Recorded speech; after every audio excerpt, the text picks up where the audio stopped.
होंगे, जगह जगह जो माइक लगे हुए हैं, पब्लिक एड्रेस सिस्टम है, ये जागरूकता के लिए तैयार किए गए हैं, जिनके माध्यम से लगातार, ये केवल ये सेकंड स्टेन आने के बाद नहीं, इससे पहले भी पब्लिक एड्रेस सिस्टम लगा हुआ था, जिसके माध्यम से लगातार लोगों को मास्क पहनने, कोविड अप्रोप्रिएट बिहेवियर की अपील उनसे लगातार की जा रही थी कि आप लोग कोरोना के संक्रमण से बिल्कुल भी अपने को वो न करें, लापरवाही न करें, मास्क को धारण करें, 2 गज की दूरी का पालन करें, अगर किसी चीज को छूते हैं तो अपने हाथ को साबुन से धोएं, नहीं तो सैनिटाइजर से साफ कर लें।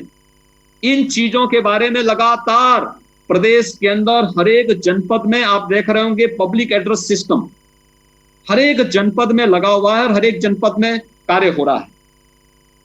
अनुमान करिए उत्तर प्रदेश में यानी महाराष्ट्र के बाद सर्वाधिक एक्टिव केस होंगे, क्योंकि आबादी सबसे बड़ी है।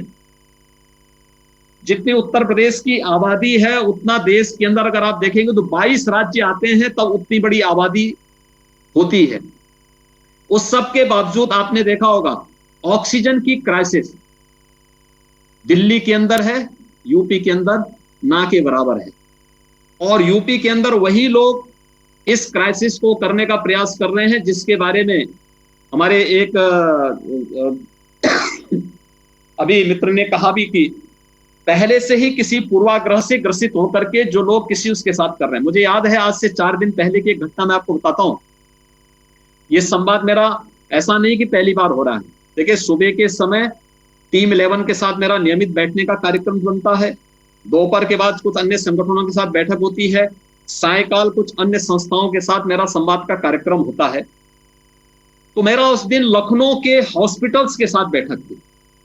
6 बजे बैठक मेरी होनी थी। इसी प्रकार से मेरी ये बैठक वहां पर जब प्रस्तावित थी, 5 बजे एक चैनल में चला कि फलाने हॉस्पिटल में ऑक्सीजन की कमी। तो मैंने तत्काल वहां पे एक टीम भेजी, प्रशासनिक टीम भेजी, एक मजिस्ट्रेट को भेजा। मैंने कहा देखो वहां ऑक्सीजन की कमी कैसे हो गई है और आप तत्काल वहां पे व्यवस्था करो। वो टीम वहां गई तो उनके पास पूरी ऑक्सीजन पूरा था। उसने मुझे, यानी बैठक के पहले पहले मुझे इसकी सूचना मेरे पास आ चुकी थी, अब ऑक्सीजन पूरा है। उन्होंने झूठी खबर दी। मैंने उसी समय फिर बैठक में पूछा उनके प्रबंधक को, मैंने कहा भाई आपके यहाँ से भी सूचना आ रही थी कि ऑक्सीजन की कमी है, लेकिन जब मजिस्ट्रेट गए तो ऑक्सीजन तो आपके यहाँ पूरी थी। लगे माफी मांगने, ये साहब गलती हो गई है और ऐसी गलती त्रुटि यानी एक त्रुटि के कारण ये चीजें हुई हैं। और ये चीजें कुछ लोग जानबूझ करके शरारतन स्थिति को पैनिक बनाने का प्रयास कर रहे हैं और उसके माध्यम से अफवाह फैला करके एक नकारात्मकता पैदा करने का प्रयास कर रहे हैं। मैं आपको फिर इस बात को कह सकता हूं, एक तो मैंने आपके सामने 3 दिनों के प्रदेश के अंदर कोविड के जो पेशेंट है 38,000 से आज हम 33,000 पे आए हैं। यानी ये लगातार लगभग 5,000 कोविड पॉजिटिव केसेज प्रदेश के अंदर पिछले 3 दिन के अंदर कम हुए हैं।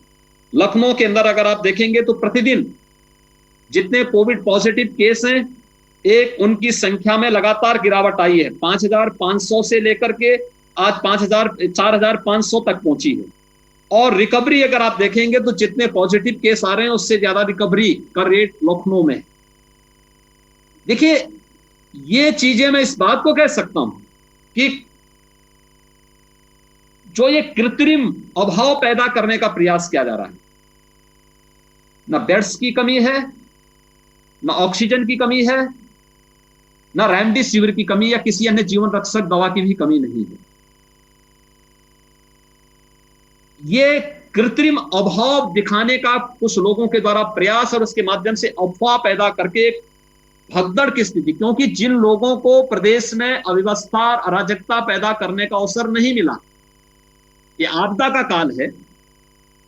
हमने सर्वदलीय बैठक भी करके सब लोगों से इस बारे में अपील की थी कि भाई सभी लोग मिल करके इसमें एक एक व्यक्ति का जीवन हमारे लिए महत्वपूर्ण है। राजनीति का समय नहीं। अगर सरकार गलत कर रही है आप सरकार पर प्रहार करिए, लेकिन किसी व्यक्ति के जीवन के साथ खिलवाड़ मत करिए। लेकिन आप तब भी बयानबाजी देख रहे होंगे, जो लोग एक एक 1.5 साल से यूपी में नहीं आए हैं वे लोग बयानबाजी कर रहे हैं, वे लोग भी बोल रहे हैं। जिन लोगों ने कोरोना के पहले उसमें 1 साल में जनता के सामने कभी दर्शन नहीं